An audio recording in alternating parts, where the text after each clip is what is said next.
Wire இயர்ஃபோன்க்கா. அது நான் தோல்ல போட்டுனுக்குற. அப்புறமா எனக்கு தான் இது யாரும் எடுக்கூடாது சரியா? என்ன துப்பட்டா சும்மா இருக்க டைம்ல இப்படி இப்படி காந்துட்டு துப்பட்டா போட்டு விளையாடுவியா? ஆமா சரி எங்க ஃபோன் எடுங்க. அம்மா பத்தியா புது ஃபோன் பேசு. உனக்கு தெரியாமா நீ? சந்தோஷம். எனக்கு எதாவது ஒன்று வாங்கி கொடுக்குறீங்களா நீங்க? செல்ல பொண்ணு அவளுக்கே வாங்கி கொடுங்க. ரெண்டு இல்ல 3 வாங்கி கொடுத்துருக்காங்க. யூஸ் பண்ணிக்கோ. இப்போ இதை நான் இதில் போட்டு பார்க்க போறேன். என்ன எல்லாம் ஒயிட் கலரே இருக்குது.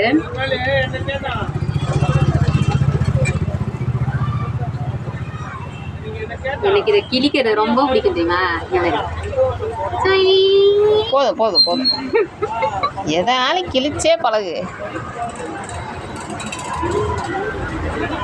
அம்மா இப்போ இதை எதுக்கு வாங்கி கொடுத்துருக்கீங்க?